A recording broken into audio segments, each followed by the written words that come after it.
I'm joined by our politics editor here at Newzroom Afrika, Sbu Ngalwa, who joins me on the desk. Sbu, the Amabhungane Center for Investigative Journalism, they are friends of the court in this matter. In fact, they have a direct interest, as they put it, to the court, because they argue that the public has a right to know who funds a campaign of an individual who ultimately will sit in the highest office in the land. And part of their argument is that this is because the CR17 campaign clearly showed that internal party campaigns are a huge business and donations can have a profound effect on the outcome, therefore determining which way the leadership of that particular political party, or indeed the direction of the party itself, may go after that particular candidate has won the election. Do they have a point? Look, I think from a transparency and an accountability point of view, it actually is a plausible, is an argument, rather.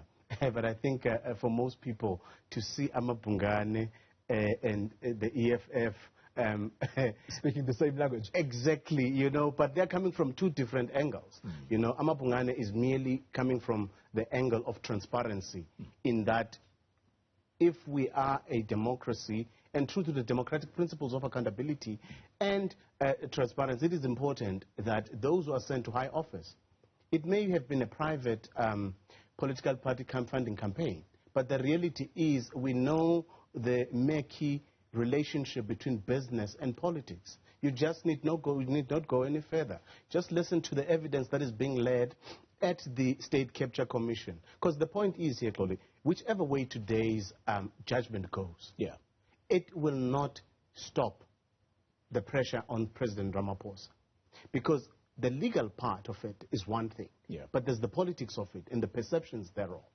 I mean, you need not go any further. Look at the poll we're doing this morning.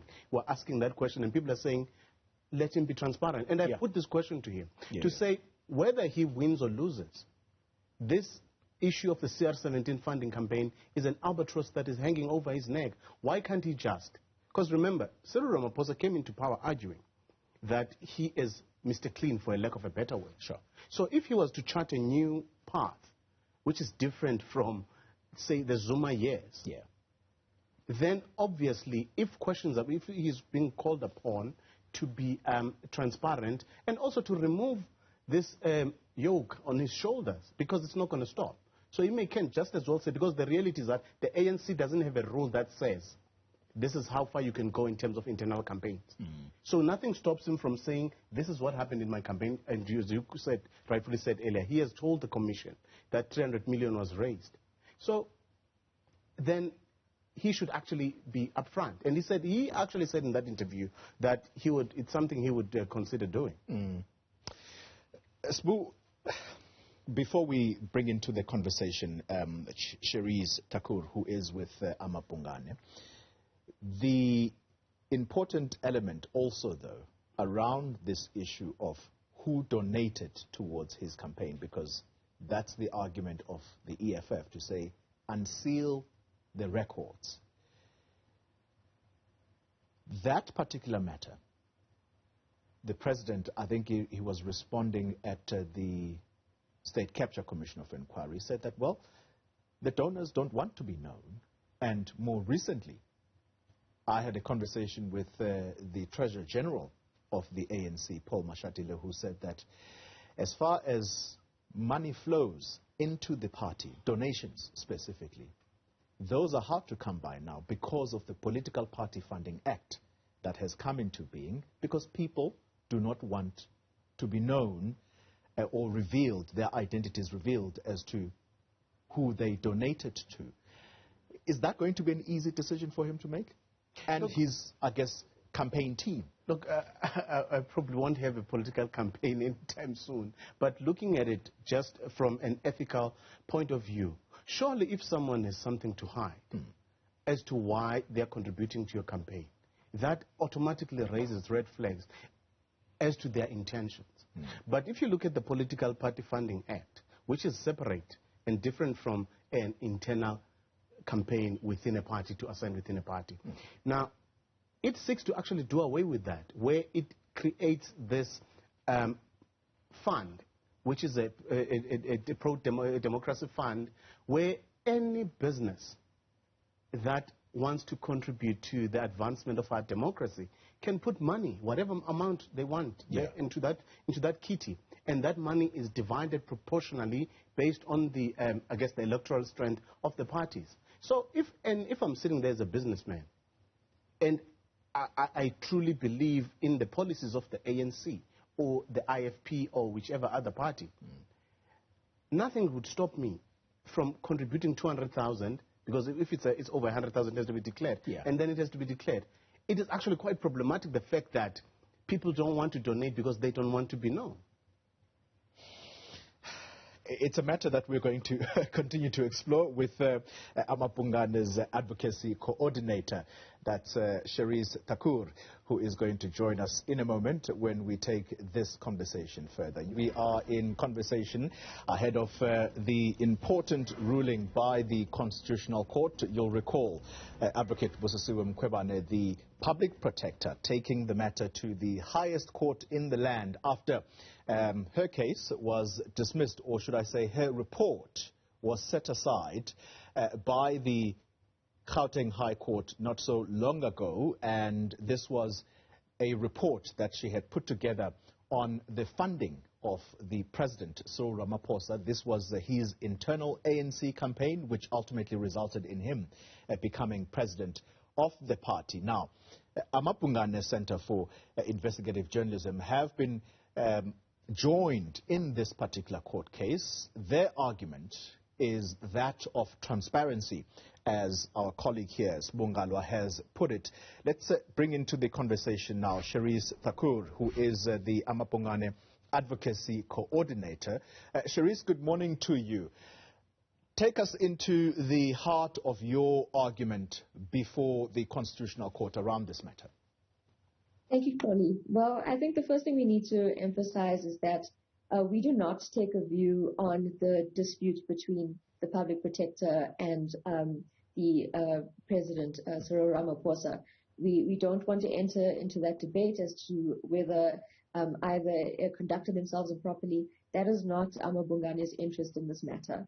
Our interest is very forward-looking. We're looking to the future and whether there will be transparency in relation to disclosures as they relate to internal party campaign financing. So Amabhungane's argument kicks in if the Constitutional Court takes the view that the Executive Members Ethics Code does not actually require donations of this kind. So I think our counsel raised a very good point in his argument in November, which was that if a donation of just say 2 bottles of wine to a total of 350 rand is made to the president, that will have to be disclosed if it's donated to him personally. But you could donate 5 million rand to the political campaign of the president, the deputy president, or the premier of a province, and that will not have to be disclosed at the moment.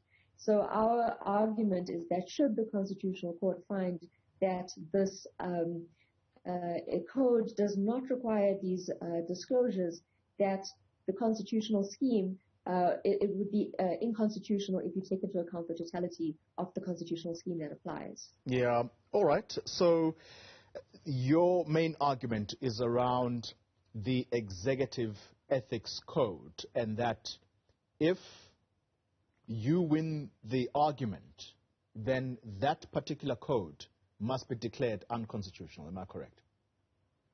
Yes, if that's what the Constitutional Court finds, that these disclosures are not required. We don't want to enter into the interpretive debate regarding the interpretation of the code itself. Our argument hinges on the question of if the Concourt agrees with the High Court that the Executive Code does not require these disclosures. And if the Concourt does make that finding, then we would say it's unconstitutional if you take into account the Constitution along with the Executive Members Ethics Act. And those things together create a scheme that requires disclosure. That's our argument. So basically, Cherese, just for the benefit of some of our viewers, in an ideal situation, you would have a president or whichever other candidate who is part of a political campaign within their party declare everything that is donated to them and also to their campaigns in Parliament as part of the ethics code. Would that be?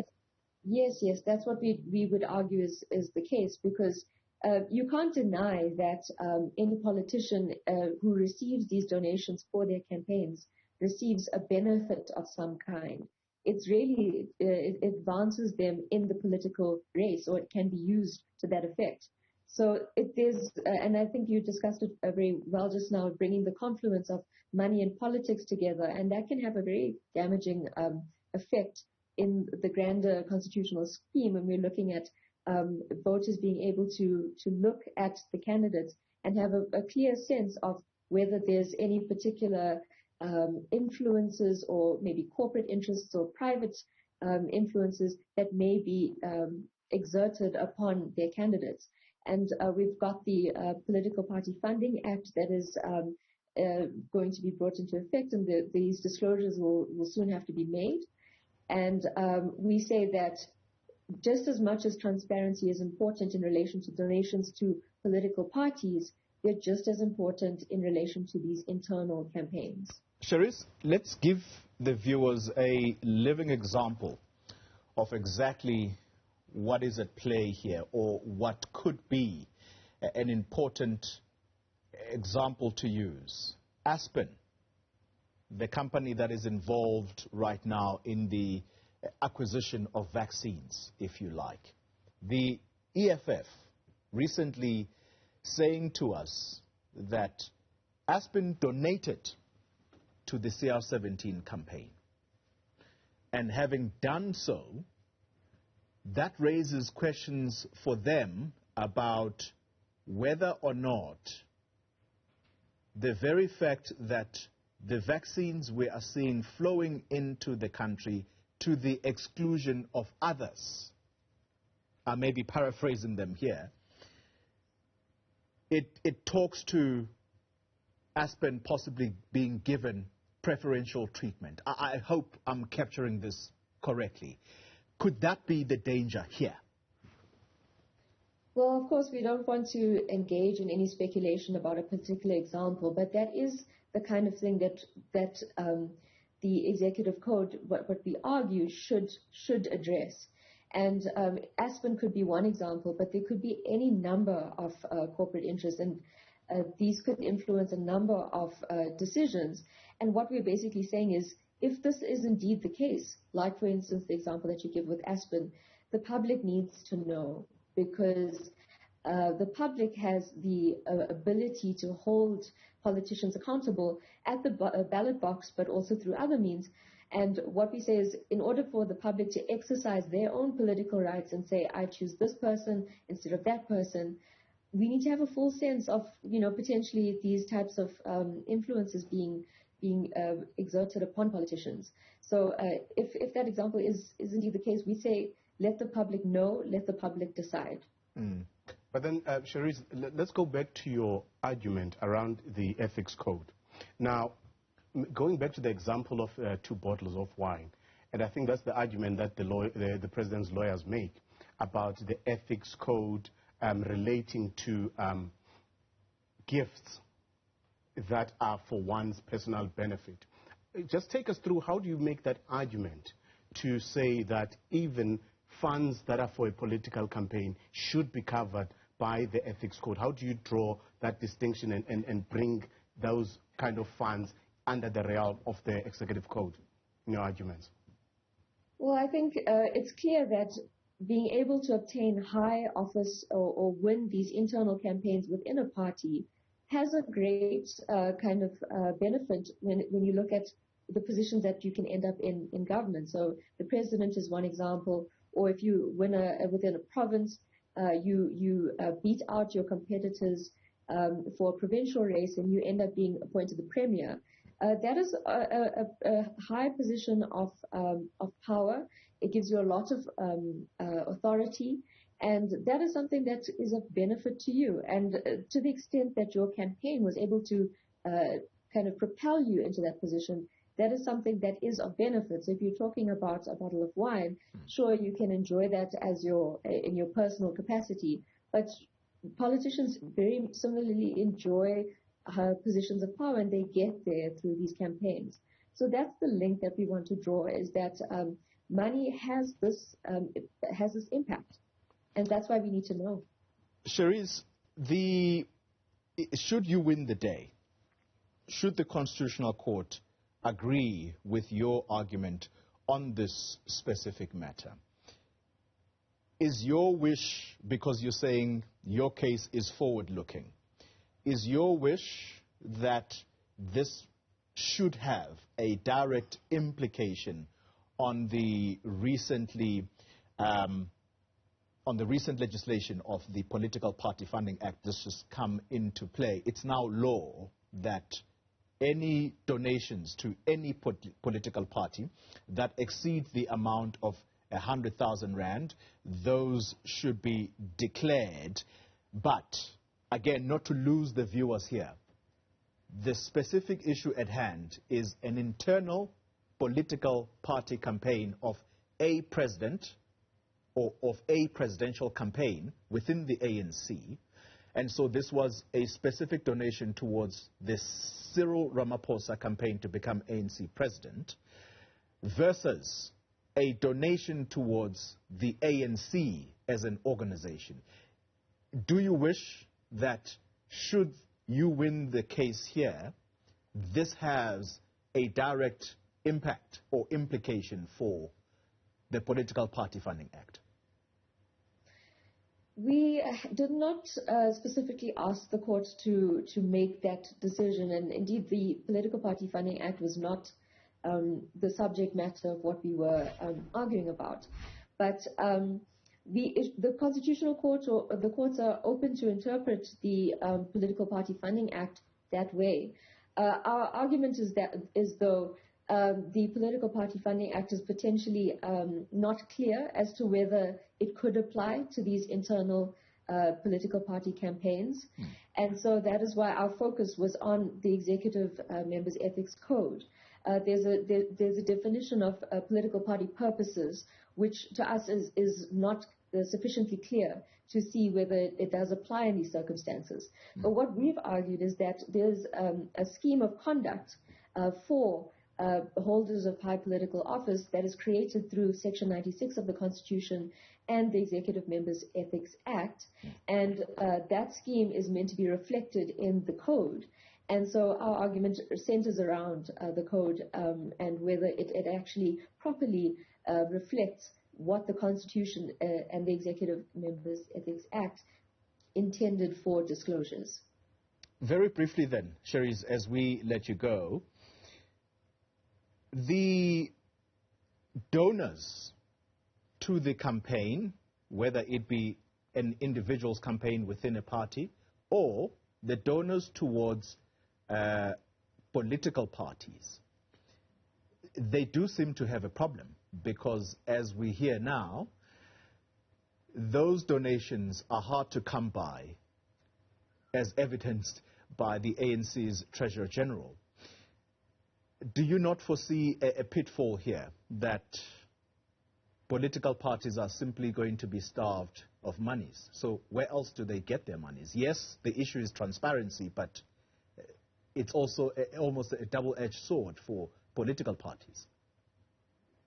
I think the question that needs to be asked here is, if your donor is unwilling to stand in the public forum and say, I made this donation, and put their hand up and say that, what was their intention in making that donation? So this transparency is not going to stop anyone from donating to any political party. But the question is that transparency and influence. We know that there's links between money and undue influence in politics. And the solution is not to say that political parties cannot receive donations, but it is to say, let the public decide with all the information at hand. Cherese Thakur, thank you very much for making your argument very clear to us as we count down to the Constitutional Court handing down this important judgment. Thanks indeed for your time, Cherese Thakur. Sbu, it's going to be an important one for the country, isn't it?